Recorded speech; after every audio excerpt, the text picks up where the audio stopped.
Hey everyone, this is Anshul Sadaria, software engineer at Google. In this video, we will start from scratch with C++. We will talk a little bit about what programming is and what are the real life applications of programming, and then we will jump directly into the basics of C++. But before we do that, don't forget to check out Scalar's free masterclasses taken by industry leading experts only on Scalar's event page. Link is in the description below. Now let's get started. So now let's begin with a very fundamental question. What is programming? Okay, programming is, to put it into very layman words and as well as like keeping a cliche technical definition, program is a set of instructions.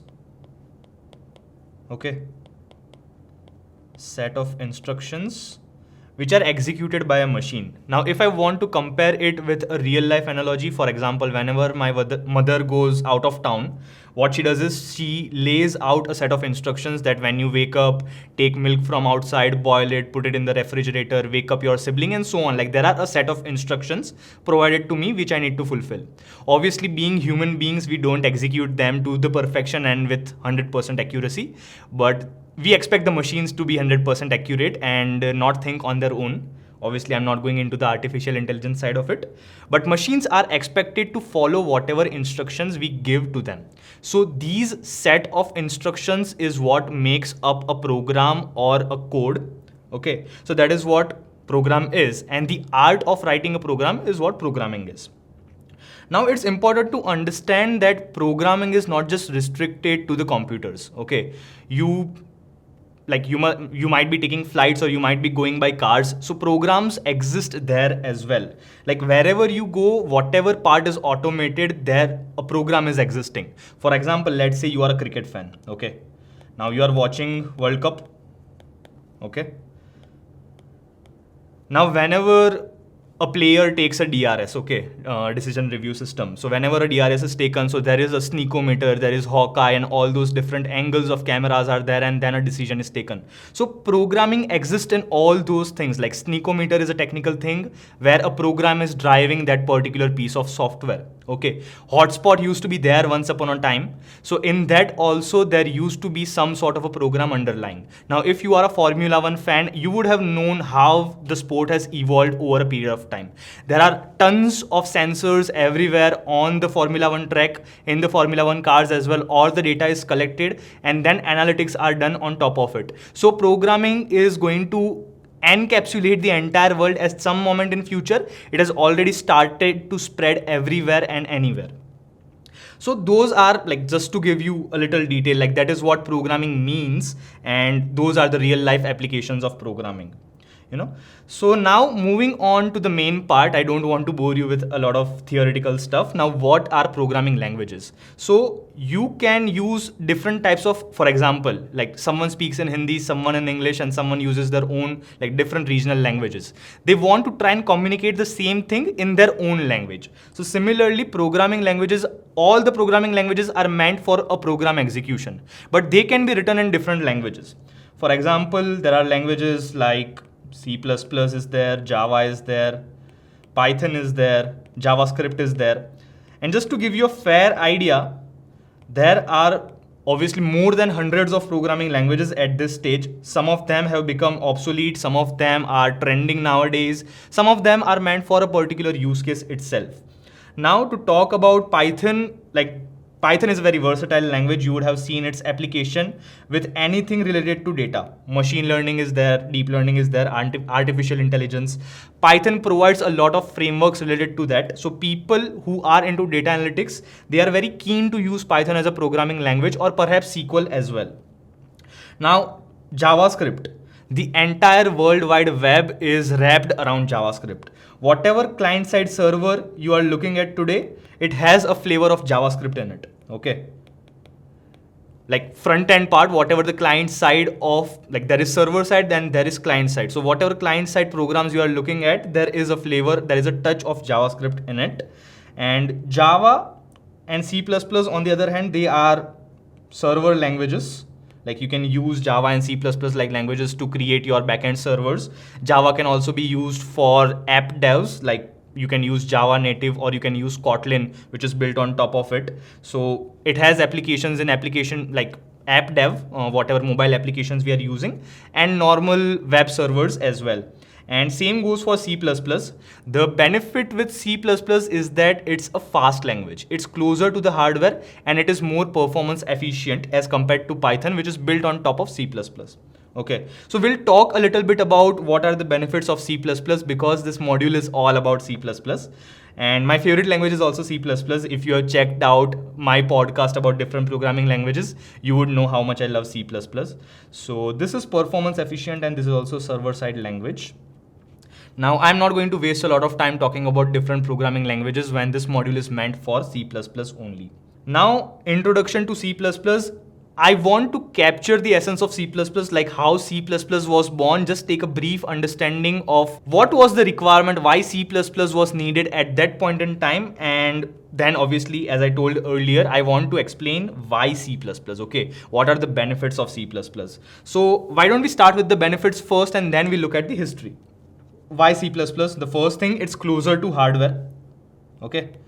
Closer to hardware. It is a low level language as compared to Python. Okay, it's not a machine level language, but it sits quite nearer to hardware as compared to other programming languages. Closer to hardware, and hence it is performance efficient.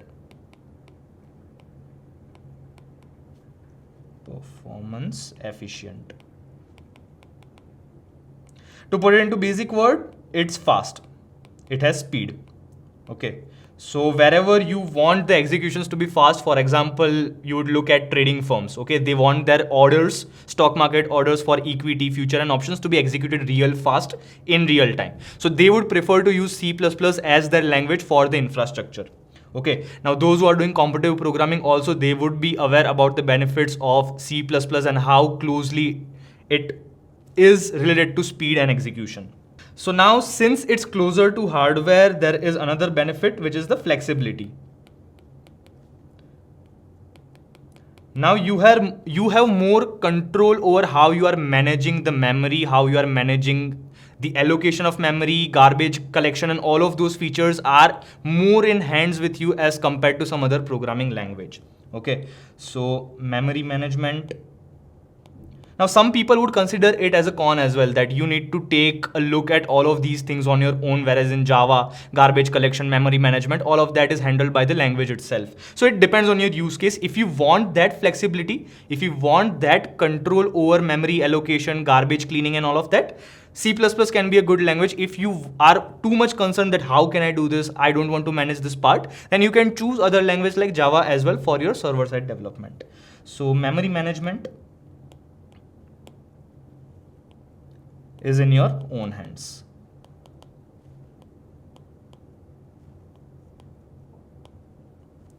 And the main part, like I will talk about it in like the conception of C++ as a programming language. It is an object-oriented programming language. Okay.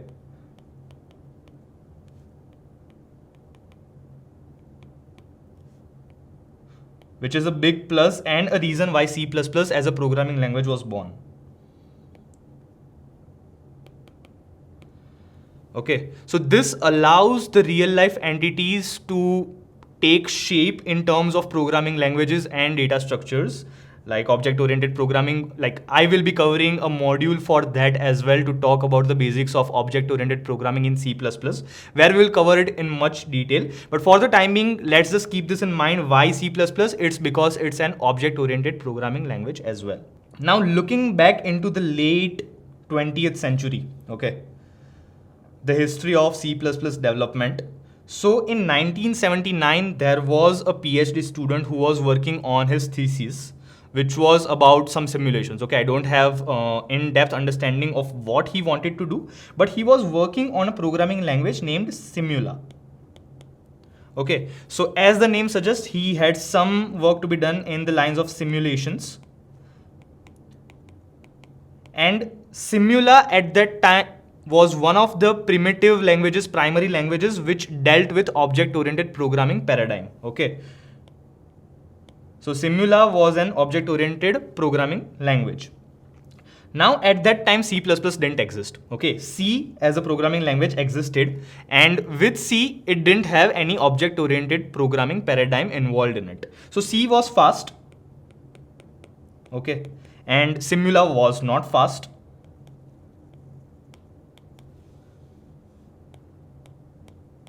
So now this person who was pursuing his PhD and he was writing his PhD thesis, he thought, how about making changes to C as a programming language so that it becomes object-oriented programming. So now you will have both the pieces of cake, that it's fast as well and it's object-oriented programming as well. So that's how C++ as a programming language took birth. This person started working on it, and then at that time it was called C with classes. Okay. So some people would say that C++ as a programming language was born in 1979 when this person started working on C with classes. But it was actually in 1983 that C with classes was renamed to C++, and then the first edition was published in 1985. And then there came on a flurry of different versions. I'm not sure what version is going on right now. Perhaps it's C++ 20 or 23. I think 23 is still in beta, or I'm not aware because I have lost a touch with C++. I have been coding in Python for last few months. So C++, a lot of versions keep on getting rolled out, and the main benefit of C++ is the community support. Okay, so let me just add that up in the Y part as well. Along with the speed, along with the object-oriented programming and all of that, community support is a big plus. Like lots of programmers code in C++. So if you have any doubt, if you have any confusion, you can use platforms like Stack Overflow and all of those platforms to get your doubts clarified. And the documentation is obviously top notch. Okay. So community support is something why I like C++ a lot. Community support is rich. Okay. So now we have covered the history. We have also covered what are the advantages of C++. Now let's move to the main part, why we are all excited. We will start coding in C++. We will understand the structure of a C++ program. We will write and compile our first C++ program. So to all those who are beginning with C++ as a programming language, we'll start from scratch. Okay, so you need not worry anything at all that, hey, I don't know the syntax of C++. Hey, I don't know how to write a program, how to compile it, how to execute it, and so on. We will start everything from zero, and then we will build the basics. So let's first understand the C++ code structure, and then we will write our first program.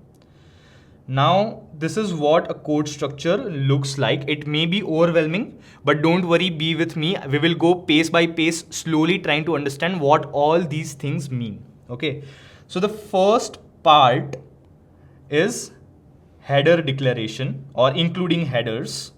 Okay, don't worry what headers are, we will talk about that as well. At this moment, let's just understand what all different portions are there in a C++ program. Okay.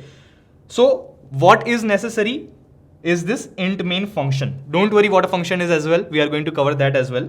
So int main function is really important because when we execute our program, the compiler or like the binary will look for the int main definition, and the execution of the code will start inside it.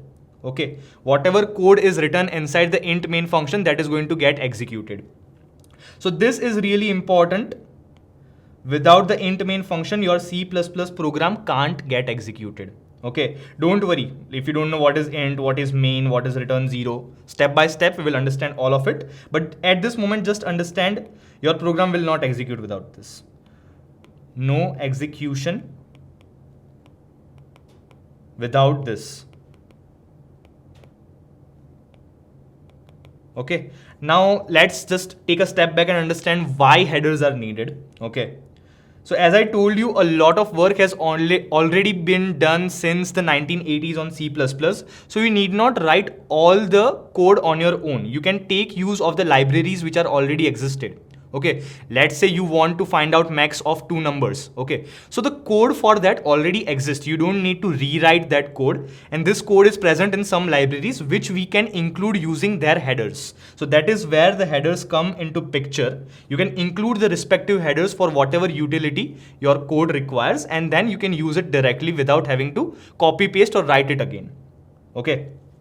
So that's where the headers come into role. If you don't need to, like, if you don't require any utility from outside your code, it's completely fine. You don't need to include it. Okay, this is not necessary. First of all, this is not necessary.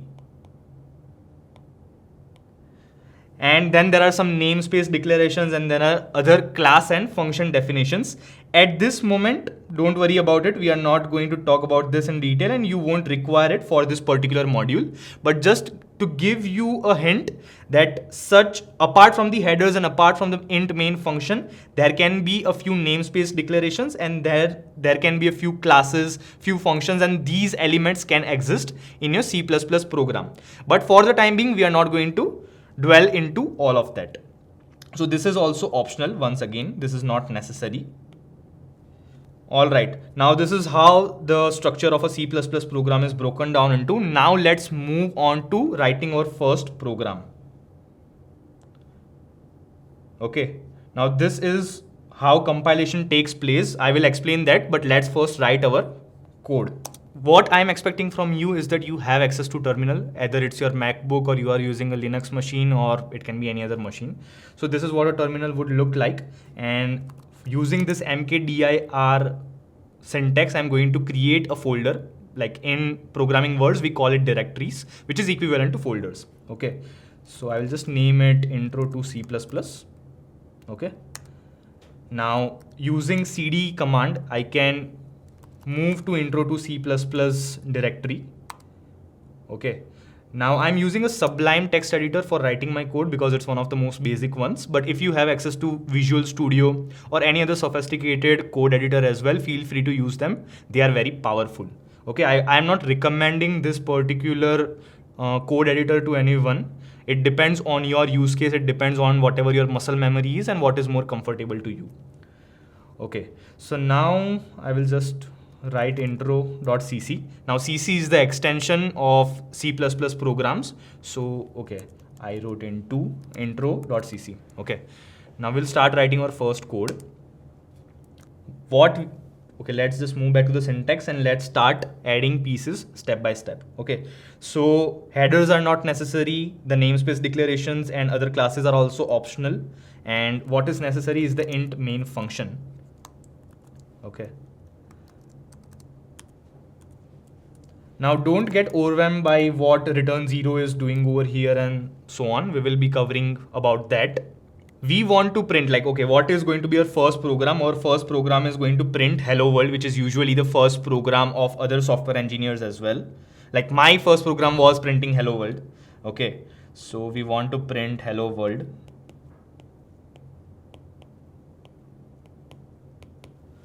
Okay. So for that, we are going to use a utility provided in some other library, which is cout, which is used for printing outputs on the terminal. Okay. So we will cover cout in detail when we are talking about input and output streams. But right now it's important to understand that cout is used to print something to the terminal. Okay. From memory, it goes to the output device, whatever device we are using. Over here, it's a screen, it's a terminal. Okay. Now we are going to just write hello world, and then we will add a new line. Okay, we will cover what a new line is as well, but let's just try to compile the program. Okay, now G++ command is used to compile a C++ program. So intro to C++, we will try to compile. Now over here, there is an error. It says cout was not declared in this scope, endl was not declared in this scope. Okay, now what it means is that we used some utilities which were not defined in our program, and since I know I used it from some other library, we are going to include it as a header. Okay, so let me just include it. Hash include. Now the header is iostream. Okay, so now it should get compiled. Now if you see, again, it's giving an error and it says cout was not declared in this scope. Did you mean std cout? Now what std is, it's the standard template, it's the standard library which we should be using, like that's the namespace. So if you remember the structure of a C++ program, there can be some namespace declarations. So using namespace std will sort this thing for us because we are using the cout and endl utility from the std namespace. Okay, so this is just to tell the compiler that, hey, if you find something which is not using the namespace explicitly, we are using a namespace std, and please try to check if it exists in the std namespace or not. There can be more than one namespaces, but over here we only require one. Okay, now it is compiled, and now let's try to execute it. So before that, let's take a look at what the different files are inside this directory. So intro to CC was our main code, and a.out. This is the executable which is created when we compile a C++ program by default. Okay, so now I will just write the name a.out, and then this should get executed, right? You can see hello world on your screens, and it executed our program as it was intended to. So now you might be wondering how the compilation and everything took place. So let's take a step back and try to understand this entire process a little bit. So this is our source code. Okay, prog1.cpp. This is an example flow. So over here, our name is intro.cc. You can use cc as the extension for a C++ program. You can also use cpp as the extension for a C++ program. Both of them are fine. Now, the first step is pre-processing the code. So there is a preprocessor which tries to expand the header files that we have included. So if you notice, we used a header file by using #include command. Okay, #include statement. So we did iostream, which was used for endl and cout. Okay.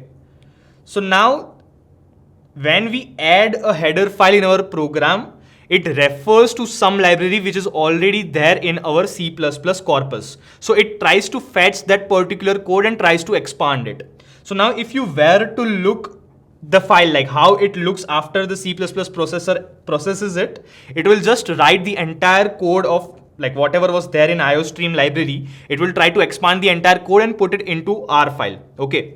So this is like, that's how pre-processing happens.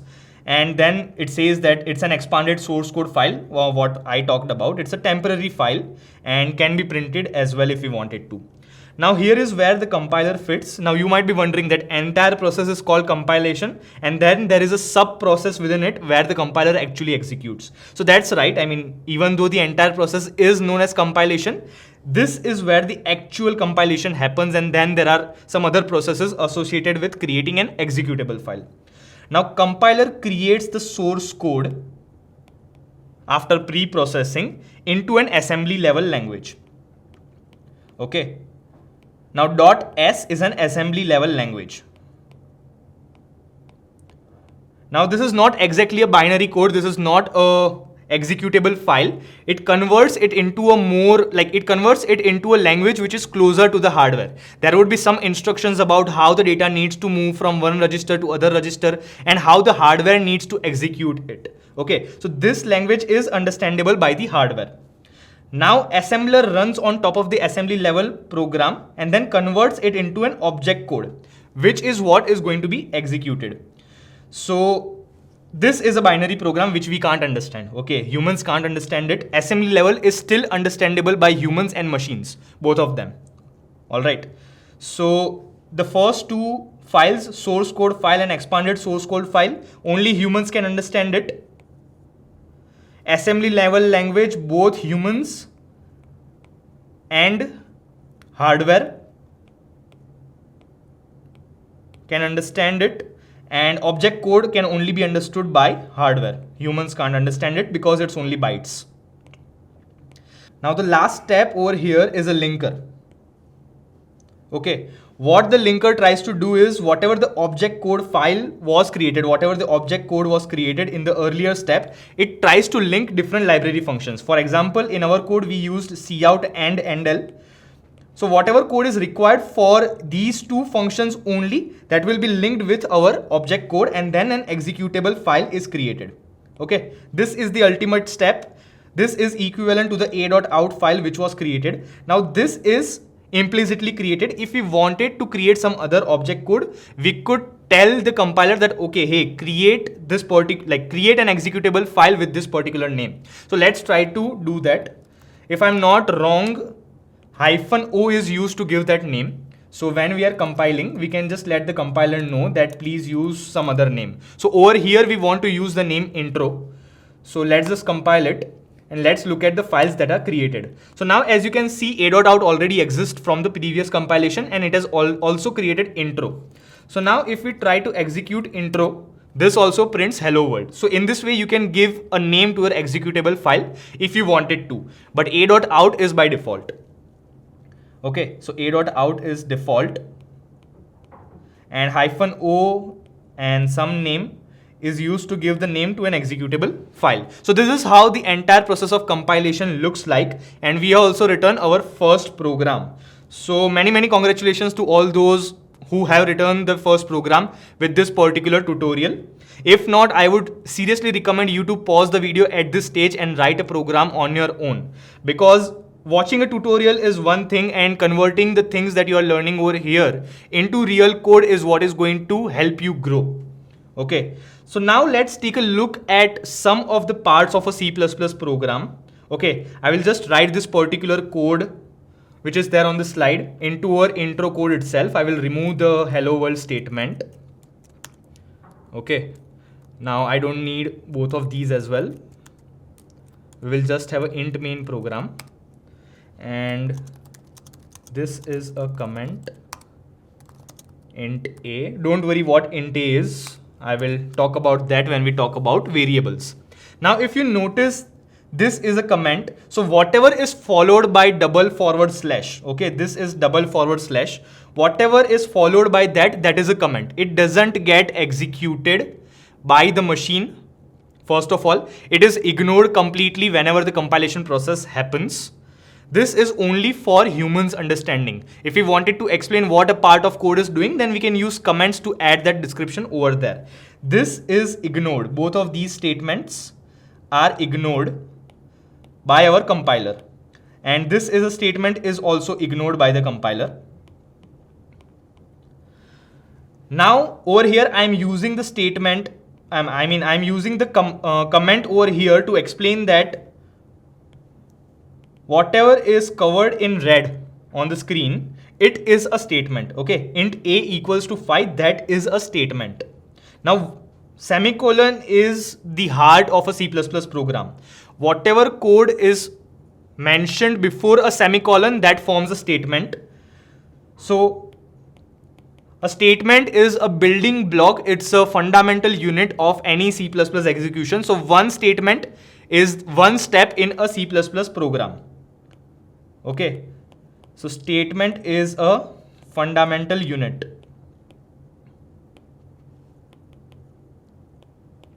Your code is broken down into multiple statements and all of the statements will get executed sequentially as they are mentioned. Now, I have been holding you to understand what return 0 means. So over here, we are returning an integer. This is what a return type means. We will cover that in much more detail in our topic about functions, but here return 0 means the program is getting executed successfully. If there is some other error, it will return 1 instead of 0, which means that there is some issue with your C++ program. Okay, so at this point, I think this is a good place to understand what the comments are, what the statements are, and what the white spaces are. Okay, so in C++ program, as if you remember previously, like we used cout and then we printed hello world and then we used endl. Okay, now what does endl do?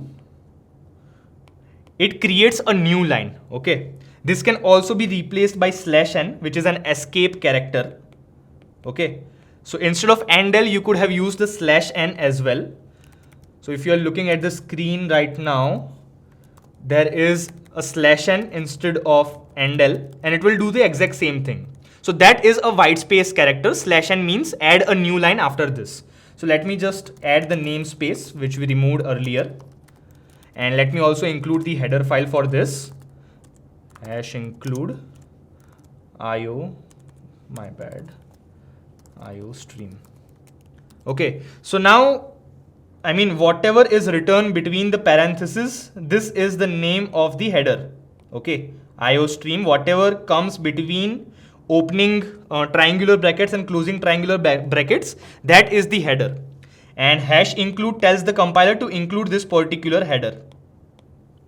Okay, so now if I try to execute this again, let's just compile it.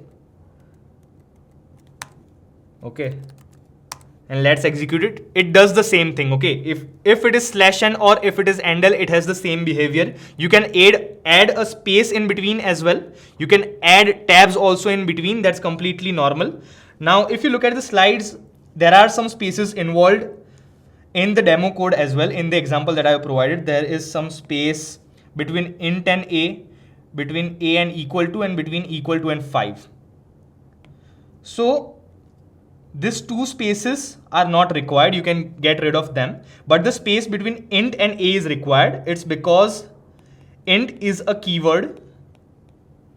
Okay, it's reserved, and a is name of a variable. We will cover both of these topics in a little detail. But over here, understand that the space between int and a is required because it tries to add a meaning.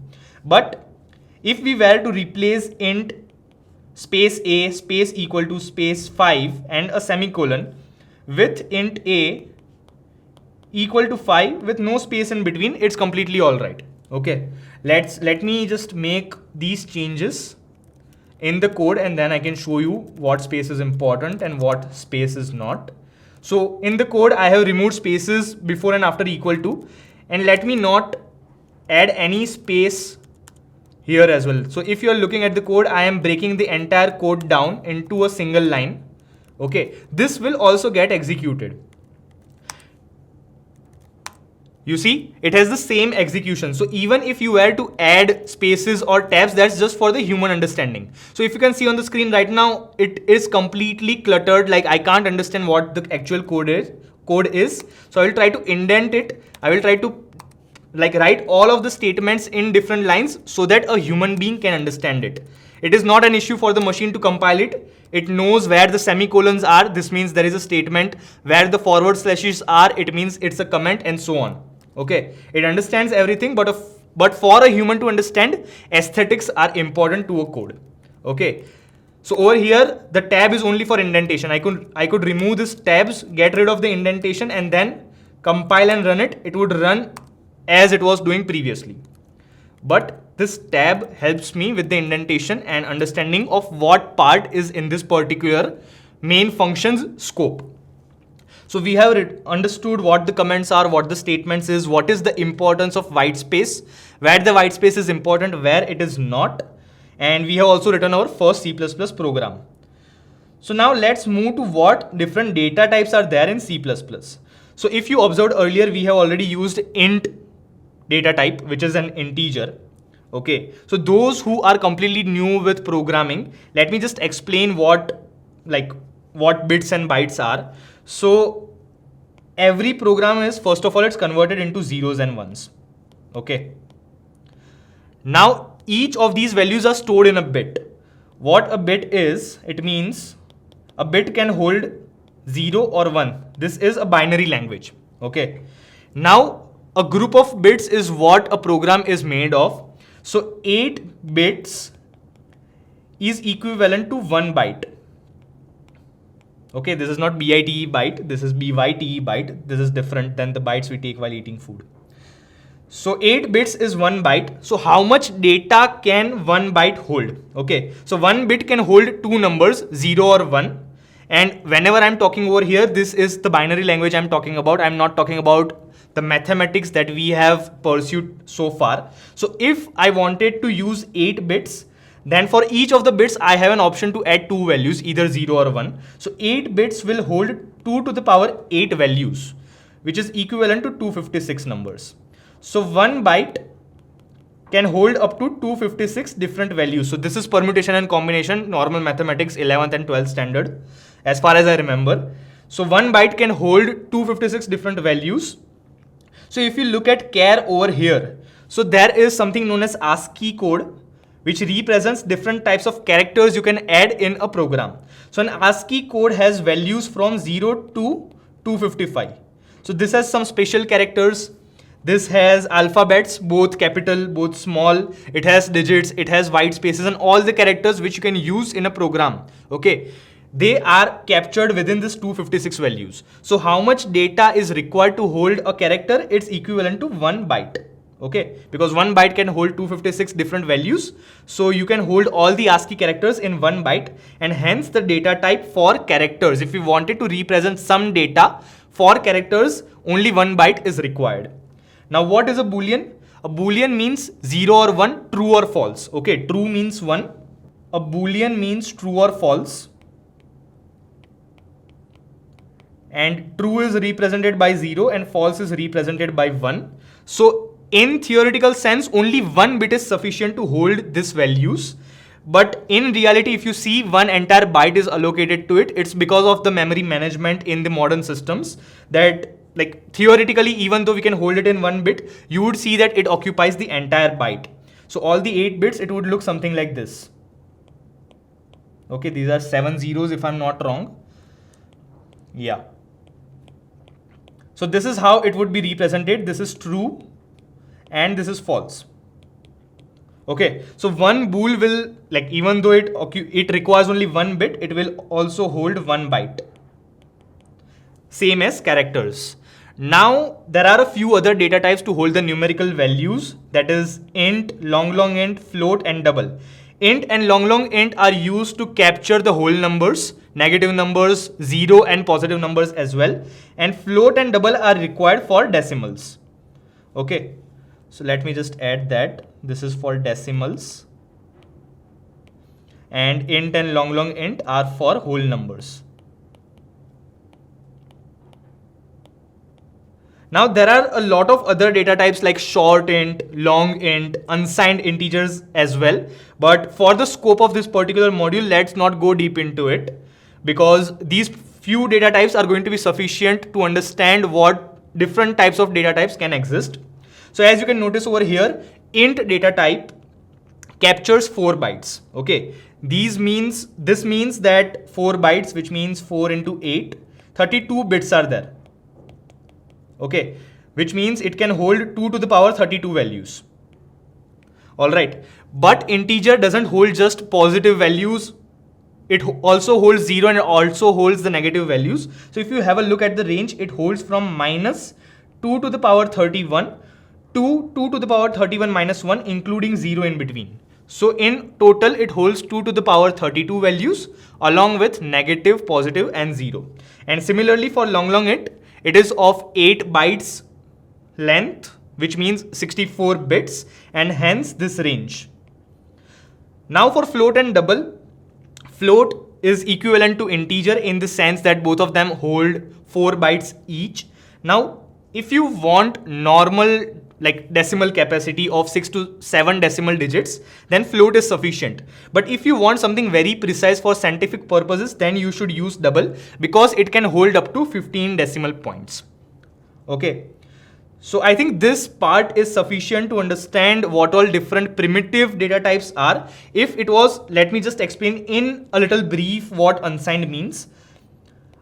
Unsigned means there won't be any negative values. Okay, this will only hold positive integers. So if it was unsigned int, then it will store from 0 to 2 to the power 32 minus 1. Okay. So it won't store negative values, and hence it gives you more capacity for positive numbers. So if you were to use, for your use case, if you wanted only positive numbers, then you could have used unsigned int to get more capacity for more range. And same goes for long int as well. All right. So this is the place where we cover what different data types are. Okay. Now we move on to the next part where we talk about different variables. Okay. So what is a variable? A variable is something which holds some memory. Okay. If you remember, we used int a, right? So a over here is a variable name. Okay. Int shows what the data type is, as we talked about earlier. So this means that a holds 4 bytes in the memory. Okay, so whenever we create a statement like this, whenever this statement is executed, it tells the compiler that, hey, please allocate 4 bytes of memory to me, and the name of this particular memory would be A. In real, A doesn't exist, okay? It's just a label. Like my name is Anshul. So Anshul is just a label for me, but in reality, I'm just a human being. I just have some features of human being, like I have 2 eyes, 1 mouth, and so on. So similarly, an integer, like A is just an integer and A is the name of that particular entity, okay? So this is what a variable would look like. Like instead of int, it could have been a long int. It would have more capacity. It would be holding 8 bytes instead. It could have been a boolean, a character, whatever we wanted. Okay. So over here, just to keep in mind, A is not an actual physical thing. It's just the name of memory which is allocated. So let's say in the background, there is some memory allocated, and each of this block is equivalent to 1 byte. So this in fact is 4 bytes. Now these 4 bytes are contiguous memories, okay? 1 byte, 1 byte, 1 byte, and 1 byte. All of these bytes are in contiguous addresses, and this entire 4 bytes are allocated to one integer. And the compiler knows that if we wanted to access it by using the name A, then it means we want to access the values which is held by this particular memory. Okay, we will talk about addresses and memory and all those in next module, where we'll talk about pointers and addresses. But for the time being, let's just know this holds 4 bytes and A is just the name of the variable in order to access whatever is placed inside that address. Now this is what I actually talked about. Data type is int, variable name is A, and this is the value. So if you remember earlier, okay, we said that there will be some memory allocated to it. Now in that memory, we want to assign the value 5 to it. So if you had knowledge about what binary language looks like, then 5 is represented by 101 in binary language. Okay, binary language. Now you would be like, hey Anshul, this requires only 3 bits. Why are we storing it in 4 bytes? Okay, but this is how the nomenclature is. If we are representing it by int, it is going to store it in entire 32 bits or 4 bytes. So whatever things you cannot see over here, there are zeros in front of it. So there would actually be, these are 3 numbers. So there would be 29 zeros followed by these 3 bits. Okay, so this is how in memory it will look like. So there will be 5 zeros followed by 101, and all of these numbers would be 0. All of the previous bytes would be zeros. So this is how in memory 5 will be stored. Okay. So now just a bit of technical jargon, just a bit of technical nomenclature. So when you write int A, what the compiler does is it creates some memory. Okay, memory exists. Okay, it doesn't create memory, it allocates the memory. I should have chosen better words. So it allocates 4 bytes and tells that this 4 bytes belong to A. Okay, whenever we want to access A, we will try to find what value is stored inside those 4 bytes. So memory allocation happens here.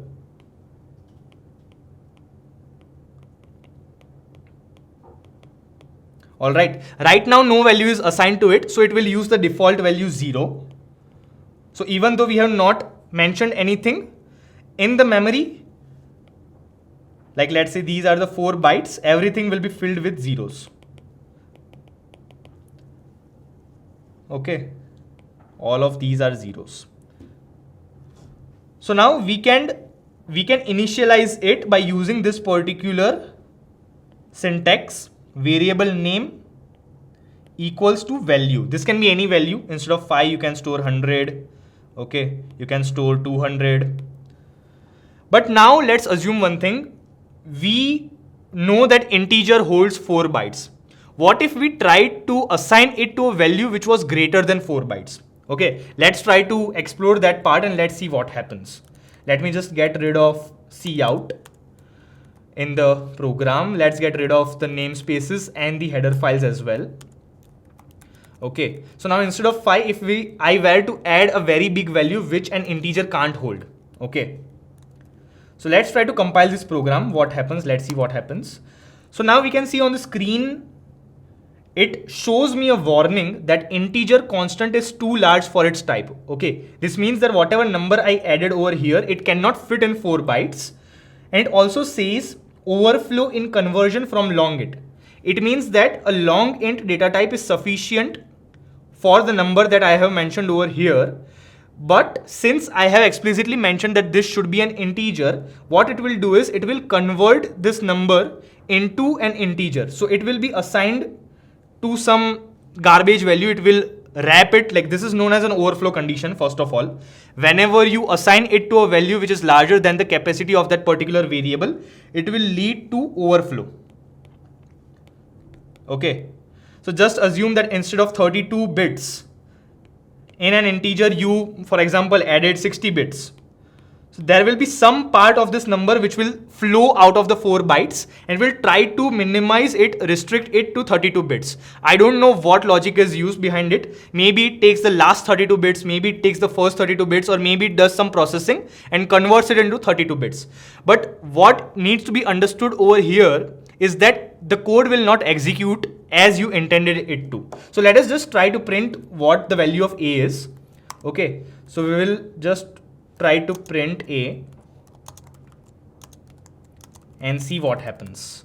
Okay, so now let me add back the header files. If you notice, the header files and the namespace declarations were not required in the previous compilation. It was because int a equals to 5 and whatever zeros are there, it doesn't require any library or header file.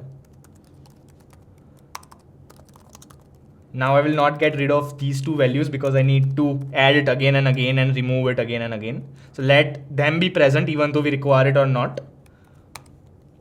So let's just try to execute this and see.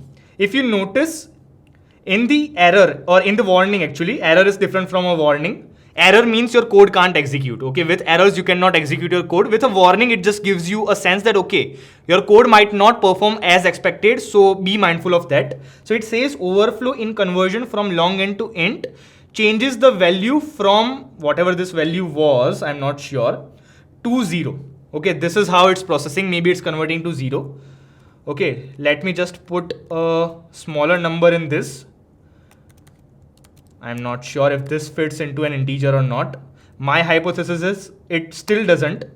And over here it says that it overflows from an long int to an integer and changes the value from 5, whatever it was, to minus 743309312.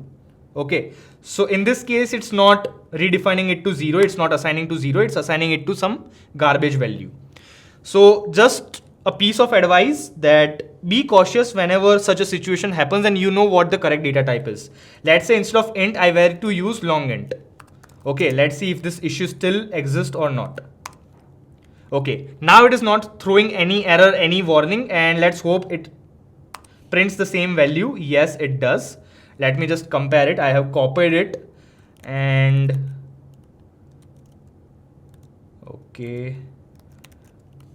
Now I pasted it. Yes, no extra digits are added to it, no unnecessary digits are removed from it. So both of the values were the exact same.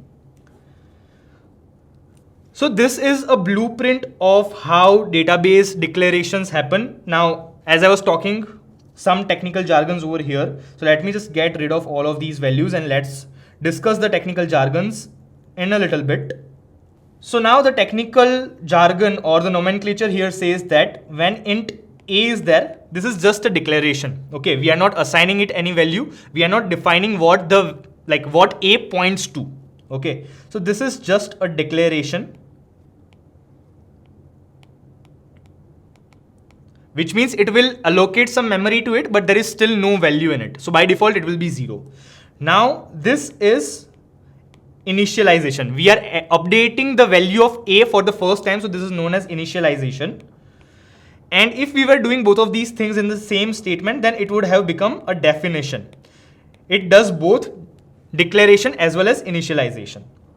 Okay, so I think this is sufficient to understand what the nomenclature is in C++ or programming.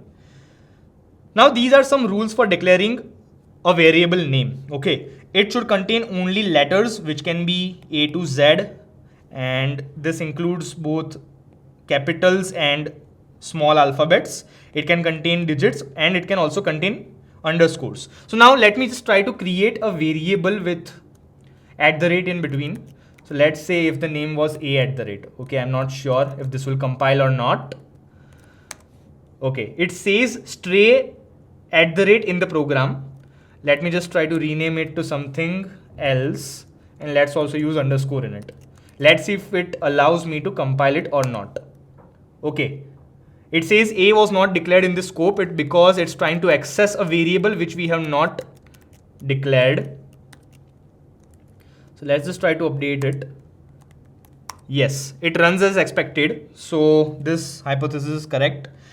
Now it is case sensitive. So if there was something like AA and then AA with capitals, these two would be two different integers pointing to two different memories in your RAM. Okay, so both of them are different variables, so be mindful of that.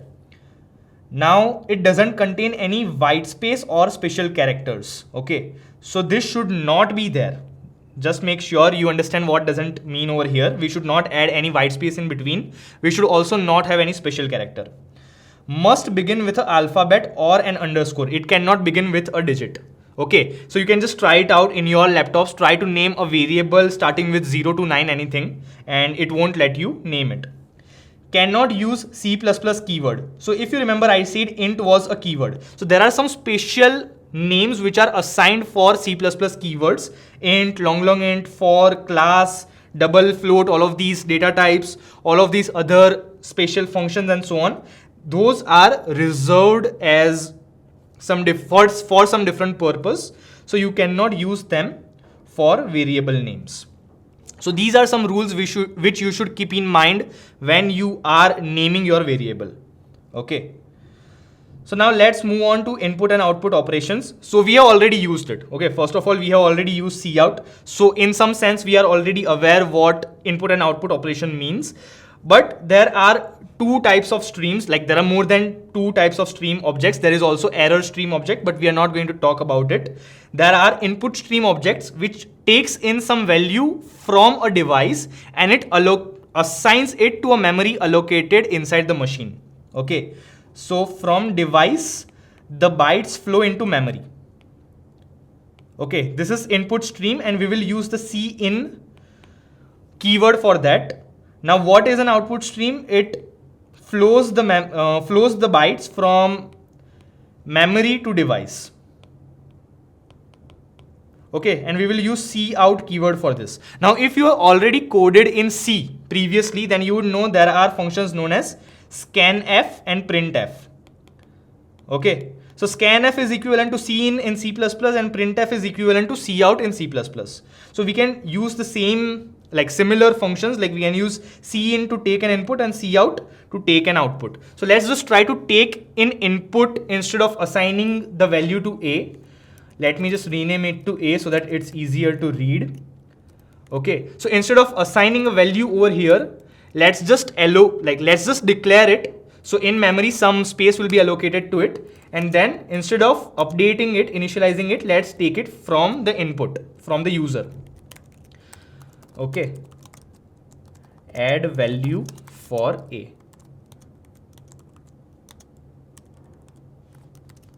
So let's try to just compile it and we will execute it. So now it printed add value for a. Now it has a cin command in the code. So it knows that it has to wait for a human output. Okay, so it will wait for my output. I have typed 3. And then as I press enter, it will try to read the value of 3 from the device, assign it in memory to the space which was allocated to a. And in the next statement, it will try to print the value of a. So as you can see on your screen, after I pressed enter, it executed rest of the code. The code was blocked until I gave it an input, and now it has printed the value of a. So this is how input-output operation happens in C++. And to the next part, let's talk about some of the operators. Now you would know by definition in mathematics, there are operators like plus, minus, and so on. So operators work on operands. Okay, so there can be two operands if we are using a binary operator like plus, minus, multiplication, division, or modulo, it can have a single operand if it's a unary operator. We will talk about that as well. But these are unary operators which are suitable for only one operand. So when I talk A and B in the explanation over here, understand that those are two operands on which an operator is operating. And if there is some, let's say, this is not A. So when I talk just about A, it means I'm talking about a unary operator and unary operand.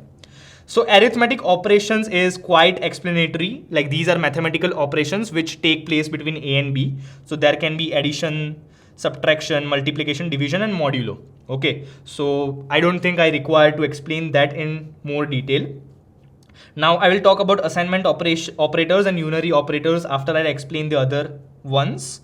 Now what are relational operators? Okay, now this is double equal to sign means it tries to compare two values. It tries to compare A and B and checks for its equivalence, checks for its equality. Okay, so now if A is 4 and B is 5, this will return false.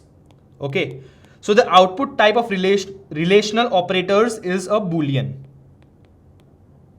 Okay, and now I think this becomes, rest of all the operators become quite explanatory, that double equal means it checks for its equality, not equal to. Now explanation, the exclamatory mark, this is equivalent to not. So if we were to use not equal to instead, this would have been true. Okay, I'm not writing the code separately for this because I think you can try to explore it on your own. You can just pause the video at this place, try to write this statement. Okay, int A equals to 4, int B equals to 5, and then you can just try to print what is stored over here. A equal to B. So this will either print 0 or this will print false. I'm not sure what it will print, because 0 is equivalent to false, so it is possible it might print 0 as well. So you can just try to execute this code and see for yourself what the outputs are. Now this is the greater than symbol, greater than, equal to, less than, and less than equal to. We have been using this relational operators for a very long time, so I don't need to explain all of these again. Now logical operators require the operands to be boolean values. Okay, so now this double ampersand operator means and. So if both of them are true, then only the value of this will be true. If any one of them are false, then it will return false. So at this point, I am assuming that you are aware about how and or and all those logical operators work. I am just here to explain what is the equivalent operator which we can use in C++ language. Now over here you can see a not operator as well. Now this is a unary operator. So if I were to mention not A equal to B, okay. So first of all, it will try to resolve A equal to B. This is equivalent to false. And when we will expand not, this will mean negation of whatever the boolean was there. So not is also meant, the operand for not should be a boolean value. So it will try to reverse whatever boolean was there. If it was false, it will turn it to true. If it was true, it will turn it to false. Okay, so this closes logical operators. And now talking about the bitwise operators. Bitwise operators are applicable on the bits. Let's say this was 101, which is equivalent to 5. Now this is in binary language. So now if I were to use B and this bitwise operator followed by a 1, this means that this binary value should be shifted by one place. Okay, we will add 1 0 after it. All right, so this will convert 5 into 10. So basically this operator will multiply the operand by 2, and if we were to use the other operator, it will try to divide its value by 2. So if 101 was there, this operator will convert it into 10. The 1 is shifted to the right and we get rid of it, and only 10 remains. So 5 divided by 2, its value is 2. Okay, it doesn't convert it into a decimal value. It will try to seal it. Okay, so this moves the bits by one place, like if the other operand was 1, if instead we were, let me just remove the other stuff so that it's easier to understand. So now B, so if this was our expression, it would mean that 101 should be moved by, if I'm not wrong, A was having 4 and B was having 5. This should move 101 by 4 places. So our output for this would be 5 followed by 4 places, which is equivalent to 5 into 2 into 2 into 2 into 2. This is 5 into 16, which is equivalent to 80. So a new value will be 80. This is equivalent to 80. So now you might be confused what single ampersand, pipe and caret means. So single ampersand is also equivalent to double ampersand. But double ampersand, the operator operates on Boolean values. A single ampersand operates on bits. Okay. So if it was 0 and 1, this will mean, like, and means both the operators should be equivalent to 1. Both the bits should be 1. In this case only it will return a 1. In all the other cases, 0 and 1, 1 and 0, 0 and 0, it will return the bit 0. Okay. Now, just to keep in mind, I will reiterate this again. The inputs are bits and the outputs are also bits. In logical operators, the inputs are booleans and the outputs are also booleans.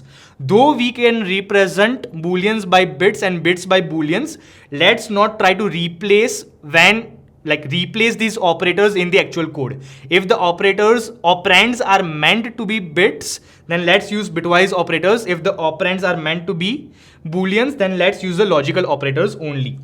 Now OR is also explanatory because we used it earlier in logical operators. Now this caret means XOR. Okay. Now XOR means if the parity of both the bits is same, let's say it was 0 XOR 0 and 1 XOR 1, it would return the bit 1. If the parity was something different, like 1 and 0, both of them are a different parity, it will return a 0.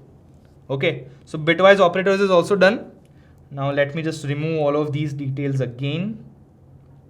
Let's talk about the assignment operator. So assignment operator, as explanatory, like the equal to sign, assigns one variable some value. Okay, so if we had to do A equal to B, so what it will do is it will update the value from 4 to B.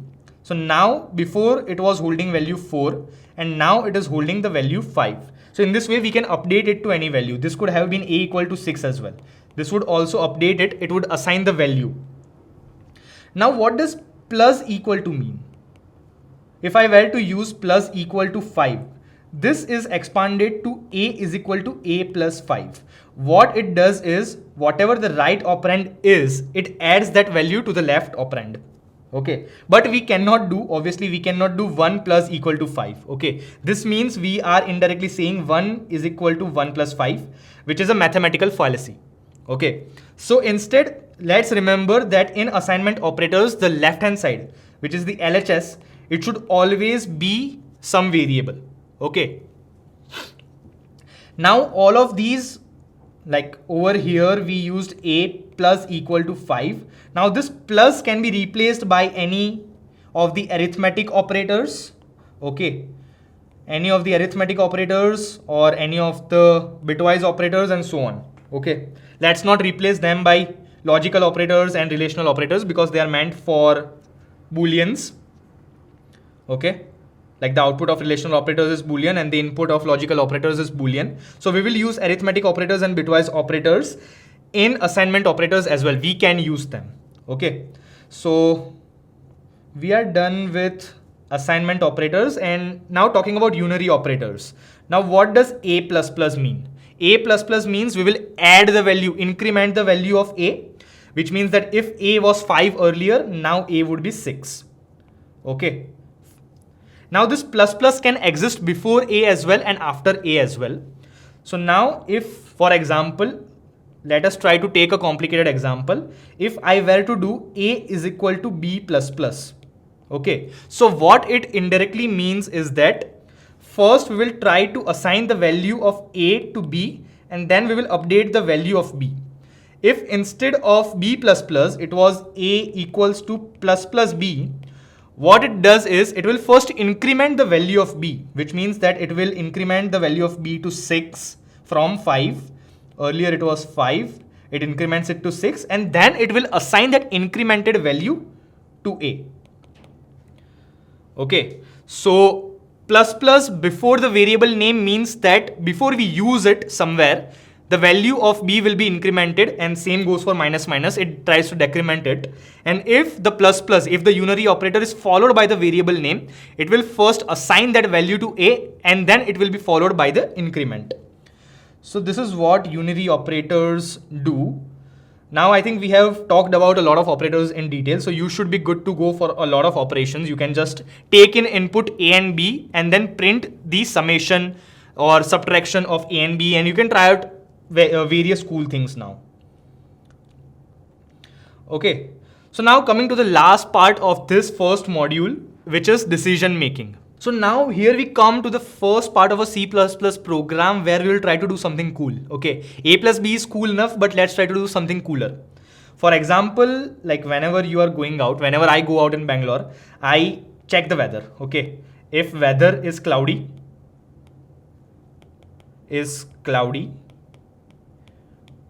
or it is raining, take umbrella. Okay.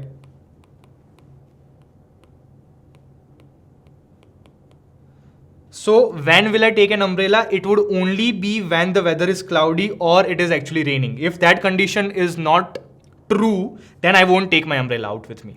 Okay. So there are lots of decisions that we make in any program. It can be a C++ program, Java, Python, SQL, or anything at all. We will be making some decisions, and to make those decisions, we are going to use conditional statements.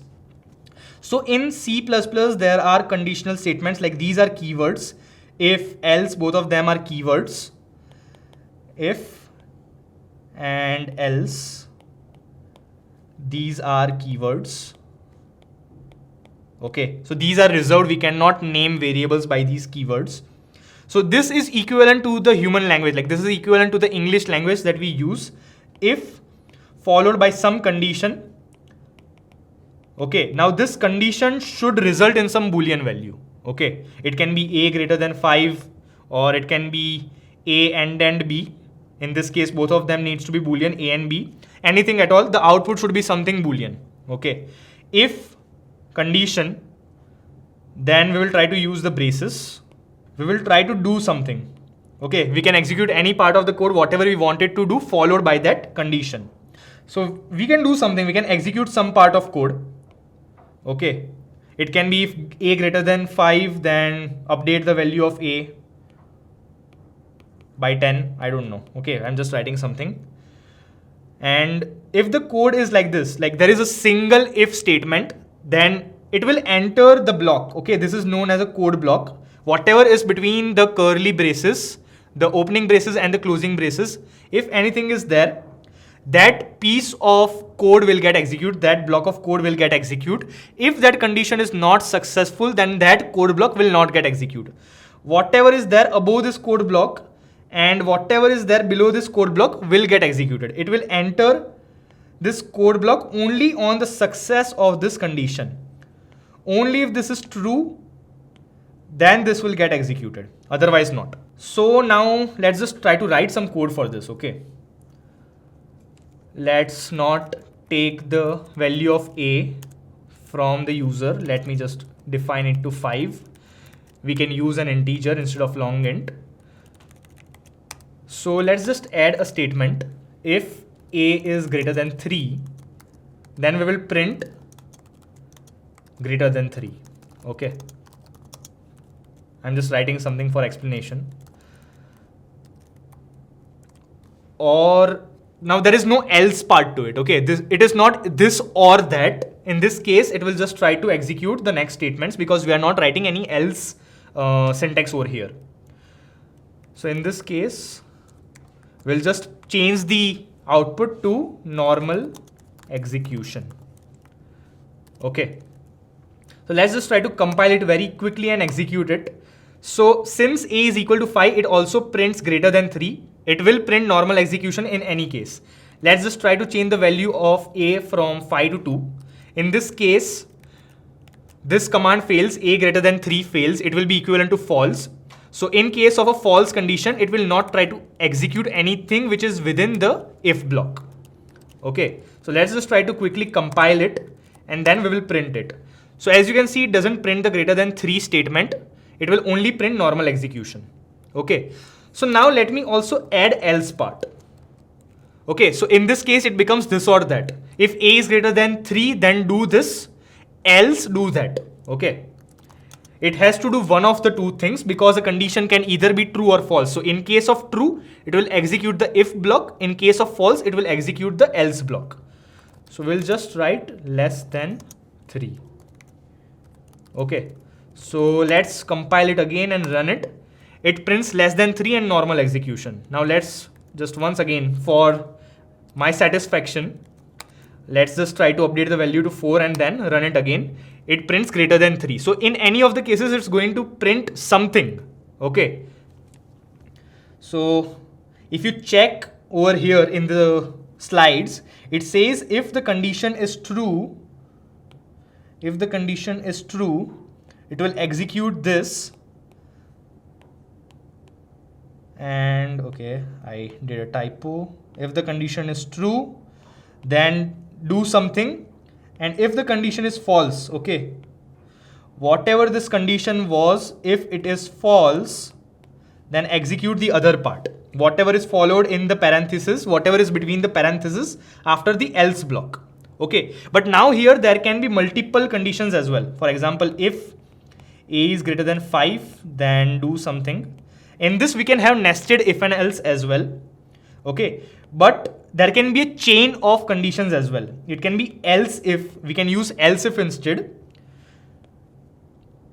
Now, if a is greater than 5, do that. Then let's use another condition. Else if a less than 3, do something else. Okay, not so good drawing. All right. So now if a is less than 3, it will execute this code block. Okay, whatever the condition is, if it is true, then it will execute this code block. If the first condition is true, it will execute the first code block. Okay, if the second condition is true, it will execute the second code block. But now if I were to change it, okay, let's say if I changed it to,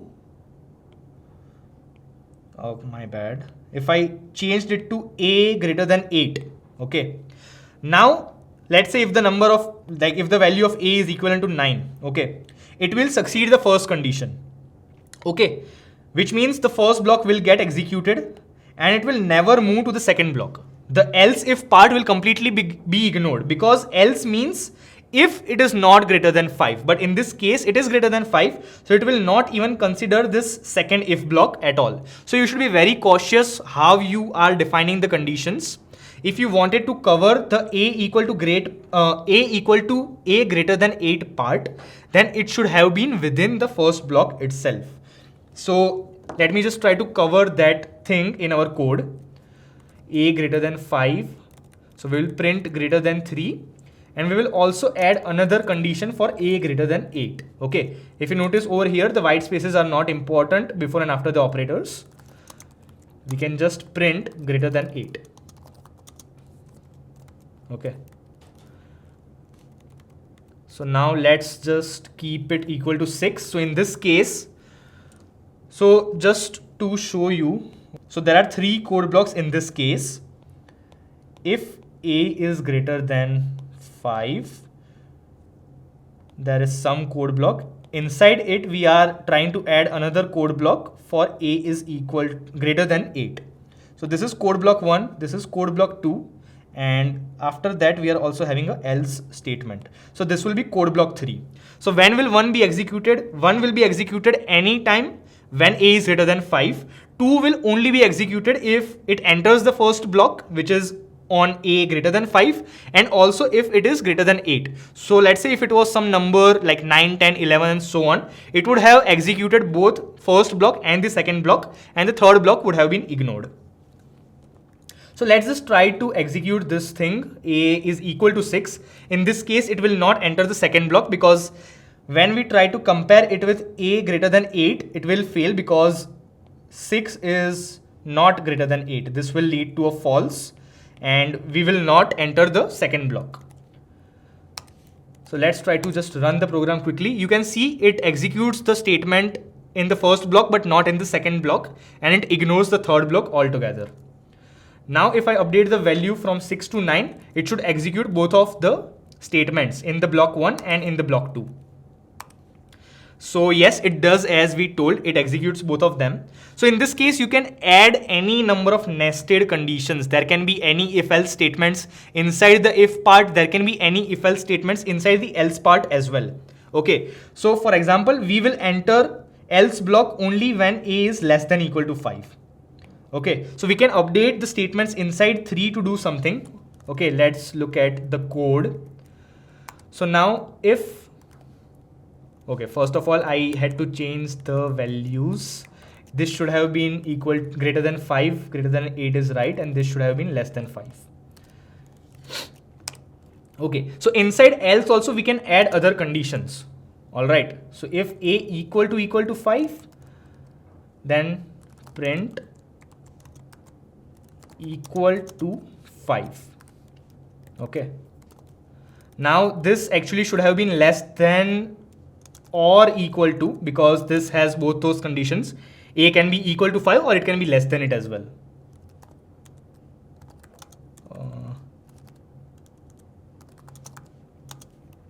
So now let's try to execute it when the value of a is equal to 5. So now there are 4 blocks actually. Inside the third block, there is another 4th block which checks for the equality of a with 5.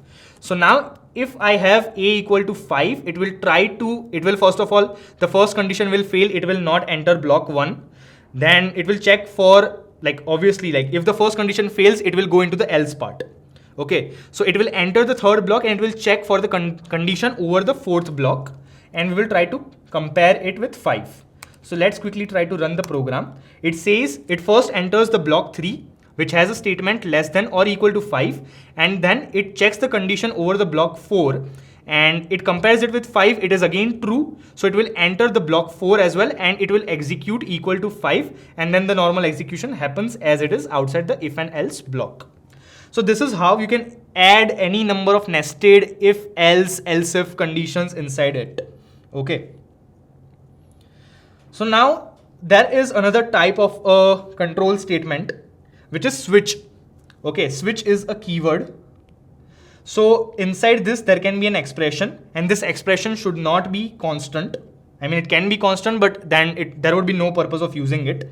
So switch A. Now there is a condition, like there are some rules to be followed in switch statements. First of all, whatever the expression is inside, it should either be an integer or a character. Okay. So now over here, in this case, A is an integer, so we are fine with it. Now whatever the cases are, okay, now case is also a keyword. Okay, it will try to match with value 1. If that is true, then it will try to execute the statements which are inside this block followed by value 1. If it tries to match all the values, it will try to match with value 1, it will try to match with value 2. If there are other values, it will try to match it with them, and then it will execute that particular block only. So if you were to build a calculator, you can use a character instead of an integer, and then in the values you can have case followed by a character. Okay, this can be a plus, and then you can have statement like do a plus b or something like that, return a plus b or do a plus b. And then the break statement over here says ignore whatever is followed by this. Break means get out of the switch condition. Okay. If there was no break statement, it would have tried to match with other values in the future as well. Like whatever values are followed by value 1, it will try to match it with them. Whenever it encounters a break statement, it will try to get out of that block. So this block is switch block, it will try to get out of it. Okay. So I'm not writing the code for this, but I really want you to pause at this stage and try to implement a calculator. You can take in two values a and b, and you can also take an operator in the form of a character. Okay. Declare a variable c, and then if it is addition inside this statements, you can try to update the value of c to a plus b. Now if this was subtraction, you can update the value of c to a minus b and so on. And then after this switch block, just print the value of c. Okay, this will be your first mini project of a sort where you try to implement a calculator. Okay, now let's take a look at the rules, because switch is a very tricky conditional provision in C++. The case value must be either integer or character. There are any number of cases. There can be any number of cases. Okay, so this is a case, this is another case. There can be any number of cases. No duplicate case values are allowed. Okay, for example, if I had value 1 equal to, let's say, plus sign, I cannot have the same, like value 2 cannot, or value 2, value 3, 4, 5, any number of values are there after 1. It cannot have the same value associated with it. Okay. Each statement of case can have a break statement. It is optional. If we don't have a break statement, then it will try to continue comparing it with value 2 until it matches that particular value, goes inside that block, and there is a break value again. Okay, if there is a break value, it will get rid of it. Otherwise, it will keep entering the other values. Now, default statement is also optional. What does the default statement do? Let's say plus, minus, divide and multiply. We have added the case statements for each of them. Okay, case values have been added for each of them.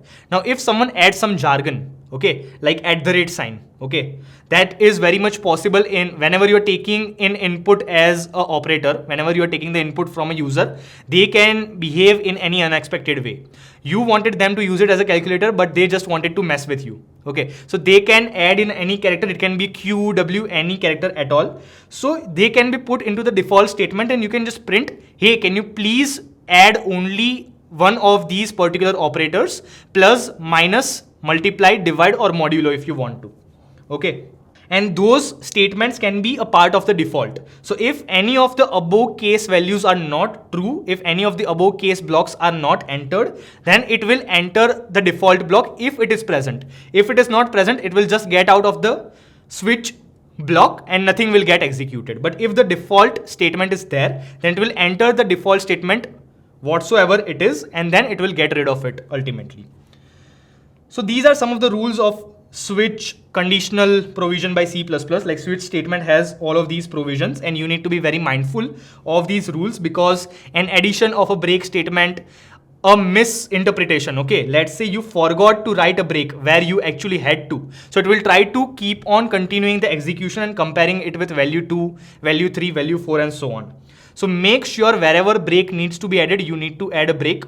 Wherever you actually want break to not exist, it is completely fine. Okay, inside a case block, there can be if and else condition if you want to. There can be a nested switch condition as well. That's completely fine as well. So it is just a piece of code, like inside the case value statement, it's just a piece of code. It can have anything and everything. So I feel we are at a good place to take a break for this module 1. What did we cover? We covered a lot of things, like we talked about data types. Okay, we talked about data types. We talked about C++ as a programming language. We talked about programming. We talked about variables. We talked about operators. And now we are closing on the conditional statements. So now what I would want you to is revise all of these things that we learned in this first module, and then we will meet next time in another module where we'll continue with other things about C++, which is there are different types of loops, for loop, while loop, do while loop and so on. Then there are functions, then there are arrays, strings, and we also have pointers and all of those things. So I don't want to overwhelm you with what all we are going to cover in the next module, but I really want you to have a recap of all of these topics and try to implement it on your own. So if you found this content insightful, do give it a thumbs up and add in the comments if you have any doubts. And if you want to keep receiving such insightful content, don't forget to subscribe to Scalar's YouTube channel, and don't forget to hit the bell icon so you never miss out on such important notifications. See you in the next module.